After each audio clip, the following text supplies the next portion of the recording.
اب میں وہ آپ کے سامنے کھولوں گا. کوئی سوال اس پہلے تو عبادت کیا چیز ہے اس کو سمجھے. آپ میں سے کوئی مجھے بتائے گا کہ عبادت کا کیا مفہوم ہے؟ عبادت پوجا اور پرستش کو کہتے ہیں، اطاعت اور فرما برداری کو کہا جاتا ہے، بندگی کرنا، اللہ تعالیٰ کی غلامی کرنا. یہ تو آپ قرآن سے معنی، پہلے مجھے لفظی معنی بتائیں. جی اچھا بچوں، اب ذرا بڑے غور سے سنیں جو میں بات کر رہا ہوں، بڑے غور سے. پہلے ہم عبادت، آپ جو بھی سبجیکٹ پڑھتے ہیں نا، میری بات سنیں. آپ جب فزکس یا کیمسٹری یا جنرل سائنس کے جو بھی سبجیکٹ پڑھ رہے ہیں، وہاں سپیڈ کا ایک اس کا اصطلاح بطور استعمال ہوتا ہے، ویلوسٹی، ایکسلریشن. وہ وہاں ان کے لفظی معنی نہیں آتے. عبادت کا لفظی معنی کیا ہے؟ انتہائی عاجزی اور ایسی کہ آدمی اللہ کے سامنے بالکل جھکا ہوا ہو. یہ ہے عبادت کا لغوی معنی. لغوی معنی کہ لغت میں اس کے معنی یہ ہیں. اب ہمیشہ یاد رکھیں، ہمیں بالکل ایک لغوی معنی وہ بھی پتہ ہونے چاہیے کہ لغت میں اس کا معنی کیا ہے، اور اس کے اصطلاحی معنی. جب یہ قرآن میں عبادت کا لفظ بطور استعمال ہوا ہے تو اس کے معنی کیا ہے، یہ بات اب آپ کو سمجھنی ہے. عجائب ذرا آگے چلو بیٹا.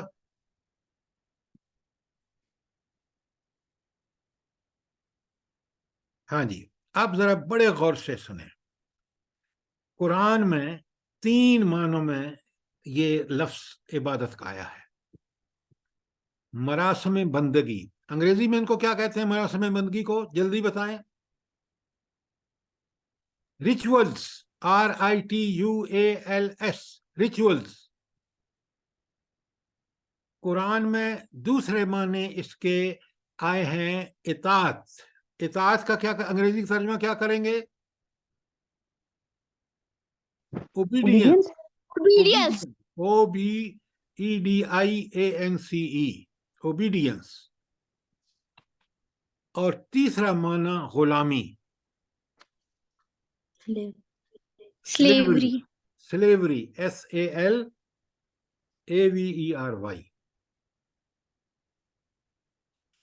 اچھا، اب بڑا میرے ساتھ رہیے، غور سے سمجھیے. یہ جو نیچے لکھا ہے کہ ظاہری اعمال جوارح کہتے ہیں باڈی پارٹس کو. تو ظاہری اعمال کیا ہیں؟ نماز ہے، نماز میں قیام، رکوع، سجدہ، دعا، یہ ظاہراً نظر آتا ہے جب بندہ کر رہا ہوتا ہے. حج ہے، اس میں طواف ہے، رمی ہے، قسم کھاتے ہیں ہم، قربانی دیتے ہیں. یہ سارے ظاہری اعمال ہیں. ٹھیک ہے؟ اچھا، اور باطنی کیا ہے؟ باطنی کا مطلب ہے دل میں اندر جو چھپے ہیں. اس میں ایک تو محبت ہے. سب سے زیادہ محبت کس سے ہونی چاہیے؟ اللہ تعالیٰ سے. اللہ تعالیٰ سے. اچھا، تو آپ کو سب سے زیادہ اللہ تعالیٰ سے محبت ہے یا اپنے والدین سے ہے یا دوستوں سے ہے؟ بتائیں مجھے، صحیح بتائیں.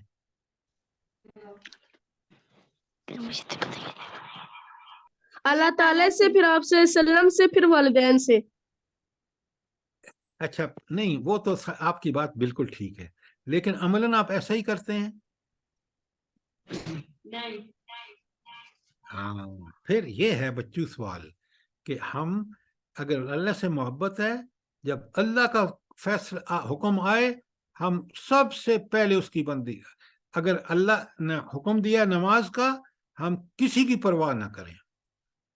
اس وقت ہم محبت کا اللہ سے سب سے بڑھ کے محبت کا تقاضا یہ ہے کہ آپ پہلے اللہ کا حکم مانیں، پھر دوسروں کی بات سنیں. اللہ نے والدین کی خدمت کرنے کو کہا ہے، آپ ضرور بے ضرور کریں. تو یہ محبت کا تقاضا ہے کہ سب سے پہلے اللہ کے حق ادا ہوں گے، اس کے بعد دوسری چیز آئے گی. امید کا کیا مطلب ہے؟ یہ جو نیچے شیفتگی لکھا ہے نا، اس کا معنی بھی محبت ہی ہے. اور امید کے نیچے رجا لکھا ہے، اس کا معنی بھی امید ہے. تو امید کا مطلب کیا ہے بلا؟ صرف اللہ سے ہی ہیلپ مانگنا. نہیں، ہیلپ نہیں، امید ایک اور چیز ہے بچوں. امید یعنی ہوپ اللہ سے. اللہ تعالیٰ پہ توقع ہوپ کرنا. آپ دیکھیں نا، مجھے صحت چاہیے تو میں اس صحت کے لیے ایک امید کروں گا، مجھے ہوپ ہوگی. وہ ہوپ کس سے ہونی چاہیے؟ اللہ سے. اللہ تعالیٰ پر توقع رکھنا ہو، اللہ تعالیٰ پر ہونا. اچھا اب دیکھیں نا، میری بات سنیں. ہم کیا کہتے ہیں؟ ہم جاتے ہیں ڈاکٹر کے پاس، بیمار ہوتے ہیں، دوائی سے شفا ہوتی ہے. ہم یہ نہیں سمجھتے کہ دوائی تو ہم نے لی ہے، اللہ کا حکم تھا، لیکن یہ جو شفا ہمیں بیماری چھوڑ گئی ہے، یہ صرف اور صرف اللہ کے حکم کی وجہ سے ہے. ورنہ دیکھیں نا، انہی دوائیوں کے باوجود لوگ مر جاتے ہیں. تو مومن کو امید کس سے رکھنی چاہیے؟ اللہ تعالیٰ سے. بات سمجھیں؟ جی. امیدیں صرف کس سے ہونی چاہیے؟ محبت بھی سب کو بڑھ کر اللہ اللہ تعالیٰ سے، سے. امیدیں بھی اللہ سے، خوف اور ڈر. بڑے غور اللہ سے تعالیٰ سے. خشیت، خوف، ڈر. خشیت کا معنی خوف بھی ہے. اچھا بتائیں، یہ ڈر کس کا ہونا چاہیے؟ اللہ تعالیٰ کا. اللہ تعالیٰ کا. اچھا اللہ تعالیٰ کا. ابھی ٹھہریں. یہ اللہ بات کا ڈر ہو تو ہم برے کاموں سے بچے رہتے ہیں. Very good. یہ ہے خوف کا مطلب، کہ خوف کا مطلب یہ نہیں ہے کہ اللہ تعالیٰ کوئی ڈرنے کی چیز ہے. اللہ تو ہم سے 70 ماؤں سے زیادہ محبت کرتا ہے. اللہ نے ہمیں سب کچھ دیا ہے. وہ ہم اگر اللہ کو ناراض نہ کریں، اس بات کا خوف کہ اللہ ہم سے ناراض نہ ہو جائے، یہ ہے خوف اور خشیت. کہ دل میں یہ بات کہ ہم نے نہ ماضی میں، نہ حال میں، نہ مستقبل میں پکا ہمارا جذبہ ہو، ارادہ اور عزم ہو کہ ہم نے اللہ کو ناراض نہیں کرنا. یہ ہے اللہ کا خوف. اب بات سمجھ آ رہی ہے؟ جی. اچھا، تذلل اور عاجزی. تذلل کا معنی بھی عاجزی ہے. تو ہم اللہ کے سامنے عاجزی اور پستی کیوں اختیار کریں؟ جواب دیں. کہ اللہ تعالیٰ نے ہمیں اتنے اگر کوئی نیکی کرنے کی دی ہے صلاحیت، وہ اللہ کی ہے، نہیں بیٹا، اللہ کی مہربانی ہے. یہ بھی ٹھیک نہیں ہے. کیونکہ ہمارے ہاتھ میں کچھ بھی نہیں ہے، کرنے والا سب اللہ تعالیٰ ہے. ہمارے ہاتھ اللہ تعالیٰ نے ہمیں بنایا ہے کیونکہ وہ بیٹا، ہمارا خالق اور مالک. ہاں، وہ آقا ہے، ہم غلام ہیں. اللہ تعالیٰ کون ہے؟ آقا اور مالک ہے. ہم کون ہیں؟ غلام ہیں. غلام کو کیا کرنی چاہیے؟ عاجزی، کہ وہ اپنے آقا کے سامنے اس کا غلام بن کے پیش ہو. تو باطنی کیفیات ٹھیک ہوں گی تو پھر کیا ہوگا؟ اگر اللہ سے محبت، اللہ سے امید، اللہ کے خوف و خشیت ہوگی تو پھر ہم کیا کریں گے بلا؟ جلدی بتائیں.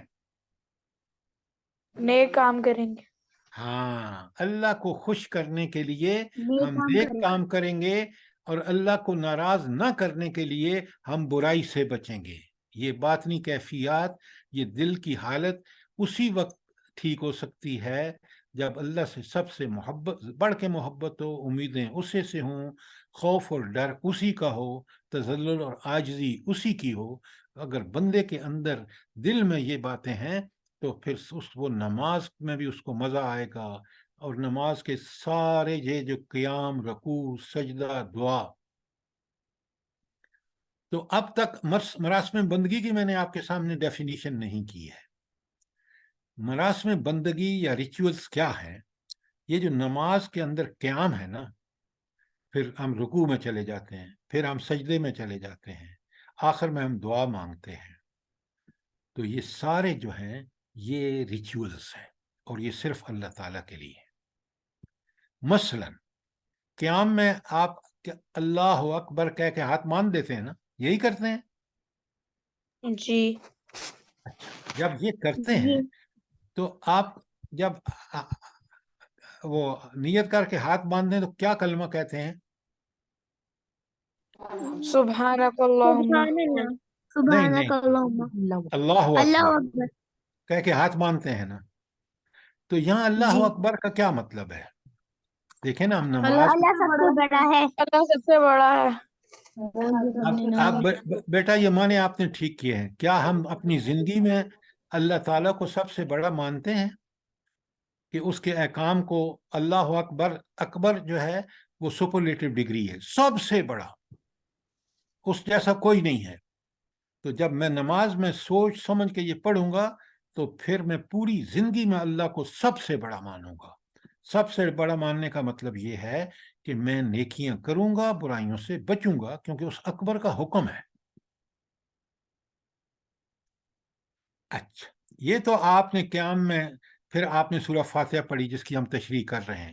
اگر میں نے سمجھ کے پڑھی ہے تو مجھے بتائیں، پہلی 2 آیات میں نے توحید کا اقرار کیا ہے، اور تیسری آیت میں نے آخرت، کہ میں نے دنیا میں رہنا اس طرح ہے کہ آخرت میں کامیاب ہوں. اور اب عبادت کا لفظ آیا ہے، اور عبادت کے 3 معنی آپ کے سامنے ہیں. اور مراسم بندگی، نماز میں قیام، رکوع، سجدہ، یہ مراسم بندگی ہیں، یہ ریچولز ہیں نماز کے. اسی طرح حج کے ریچولز کیا ہیں؟ طواف ہے، رمی ہے، قربانی ہے. اچھا، تو قیام میں تو آپ نے سمجھ لیا کہ ہم نے اللہ اکبر کہہ کے جب ہاتھ باندھے اور ہم نے سورہ فاتحہ پڑھی پہلے، اور پھر ہم نے کوئی اس کے ساتھ ایک اور پڑھی صورت، پھر ہم رکوع میں چلے گئے. اب رکوع میں آپ کیا کہتے ہیں بھلا؟ کیا کہتے ہیں؟ سبحان ربی العظیم سبحان ربی العظیم. اچھا، شاباش. اس کے معنی کیا ہیں؟ اللہ عظمت والا اللہ سب سے عظیم ہے. یہ بہت اللہ عظیم ہے اچھا، اب ذرا بڑی غور سے میری بات سنیں. اللہ سب سے عظیم ہستی ہے. اور آپ کی اپنی حالت کیا اس وقت ہوتی ہے جب یہ کہہ رہے ہوتے ہیں؟ جھکے ہوئے ہوتے ہیں، نہیں ہوتے؟ جھکے ہوئے ہوتے ہیں. تو اب آپ صرف اپنی زبان سے نہیں کہہ رہے سبحان ربی العظیم، اپنے جسم کو، اعضاء کو بھی اس کی عظمت کے سامنے جھکا دیا ہے.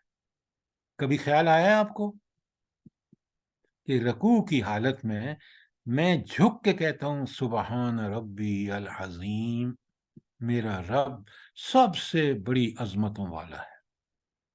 اور رب کے وہ سارے معنی جو میں بھی 5 بتا چکا ہوں، جب میرے ذہن میں رکوع میں اتنی لذت آئے گی مجھے کہ میں تو اس عظیم رب کے سامنے جھکا ہوا ہوں.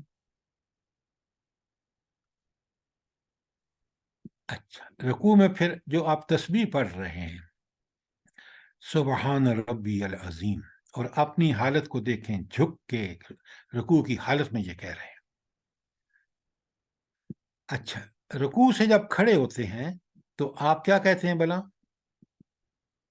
سمیع اللہ لمن حمیدہ. ہائے ہائے ہائے. اب کیا معنی ہے اس کے بڑے؟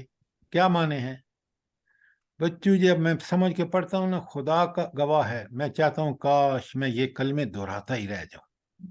اور میں اسی نے حالت، ہاں میں نے اللہ کی تعریف کی، اور اللہ سننے والا ہے، ہاں، اللہ نے سمع سنا. اللہ لمن حمدہ، اللہ نے ہر اس شخص کی بات سن لی. سمع اللہ لمن، جس نے اس کی تعریف کی. اب آپ جناب چلے گئے سجدے میں. سجدے، کا کیا مطلب ہے؟ جی 1 منٹ، کوئی رکوع کے بارے میں سوال ہے آپ کا؟ قیام کے بارے میں ہے سوال؟ اب آپ سجدے میں چلے گئے. سجدہ میں آپ ناک اور ماتھا زمین پہ ٹیک کے، اس سے بڑی بھی کوئی عاجزی کی صورت ہو سکتی ہے؟ جسمانی ہو سکتی ہے؟ نہیں. اس وقت زبان سے کیا کہہ رہے ہیں آپ؟ سبحان ربی سبحان العلی. ربی العظیم وہ آپ نے اس میں کہا ہے رکوع میں بیٹا، سبحان ربی العالی، سبحان ربی العالی. ہوئے ہوئے. کیا معنی ہے اس کے؟ آپ اس کے معنی اللہ سب میرا رب بلند ہے، ہر چیز سے سبحان ربی العالی، وہ اعلیٰ اور عرفہ وہی ہے. اور آپ کس حالت میں ہیں؟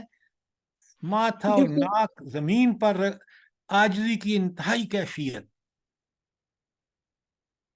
تو آپ نے دیکھا، اس لیے ان کو ریچولز کہتے ہیں کہ یہ وہ افعال ہیں، یہ وہ کام ہے جو ہم انتہائی محبت اور اس کے تحت یہ کرتے ہیں. طواف میں آپ جا کے خانہ کعبہ کا، آپ میں سے جو گئے ہیں عمرے یا حج پر، تو آپ وہاں جو چکر لگاتے ہیں اس گھر کے گرد، وہ ایک والہانہ، وہ اللہ کی محبت کا اظہار ہے. رمی آپ شیطان کو پتھر باندھ رہے ہوتے ہیں اور دعائیں مانگ رہے ہوتے ہیں، اسی اللہ کے لیے قربانی کر رہے ہوتے ہیں. یہ ساری چیزیں جو ہیں یہ ہیں مراسم بندگی. اب سمجھ آئی بات نہیں آپ کو؟ رکوع، سجود، نماز میں مراسم بندگی ہے، اور حج میں طواف، رمی، وہ جو صحیح ہم کرتے ہیں وغیرہ وغیرہ، وہ سارے حج کے وہ ہیں مراسم بندگی.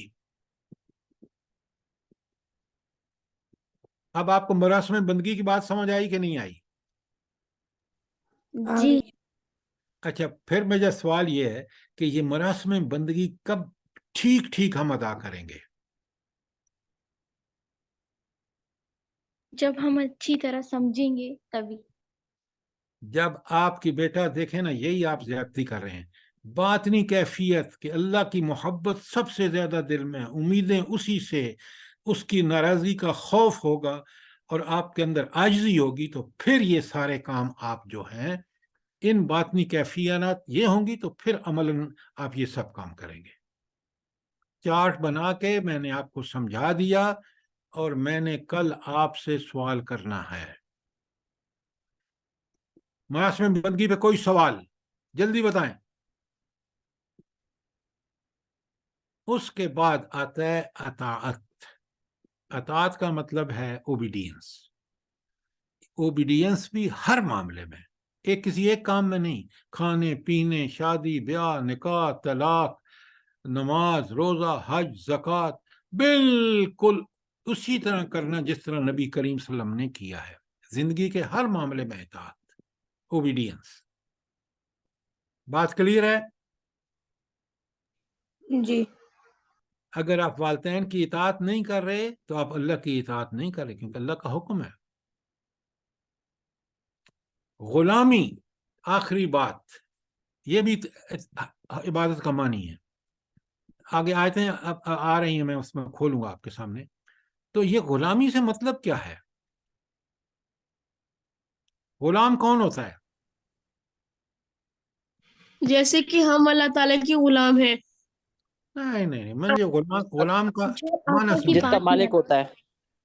اور اس کا کام کیا ہوتا ہے؟ جو اس کا مالک ہے سردار کا حکم ہے. وہ مالک کو خوش رکھے، ہر بات اس کی مانے، اس کی ناراضگی نہ ہونے دے. عرب میں غلام کا مطلب یہ ہوتا تھا، جب قرآن نازل ہوا ہے، کہ غلام خریدے جاتے تھے، اور اب وہ اس کے بیٹا بھی اگر پیدا ہوگا تو وہ بھی اس کا غلام ہوگا، مالک کا جس نے اس کو خریدا ہے، اور وہ پوری زندگی اس کی غلامی کا حق ادا کرے گا. تو ہم اللہ کے اس طرح غلام ہیں جس طرح عرب میں اس زمانے میں، اور ہمیں اس اپنے آقا جس کے ہم غلام ہیں اس کو خوش کرنے کے لیے کوئی کسر ہم نے نہیں چھوڑنی. اب تینوں کے معنی، مراسم بندگی، اطاعت اور غلامی، جلدی سے بتائیں، کلیئر نہیں ہے تو. جی کلیئر ہے؟ جلدی بتائیں.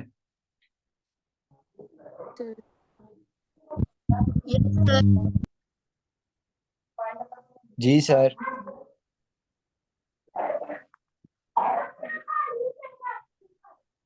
جی ہدایت. ہاں بس آپ ختم کرنے لگے ہیں، میں یہاں روک رہا ہوں بالکل. اچھا، آپ ذرا میری بات سن لیں. میں نے جہاں تک یہ کل عبادت کی جو آیات ہیں، میں کل اس کو کھولوں گا آپ کو کہ پرستشی پوجا کن معنی میں اس آیت میں ہے، غلامی نیچے والی میں ہے، اور اس کے آگے جو ہے وہ ساری باتیں کھولوں گا. لیکن کل کا مطلب ہے سیٹرڈے کو، سوری بدھ کو. آپ لوگ پڑھ کے، ہینڈ آؤٹ آپ کے پاس ہے، میرا موبائل نمبر لکھ لیں 0333-521-8914 0333-521-8914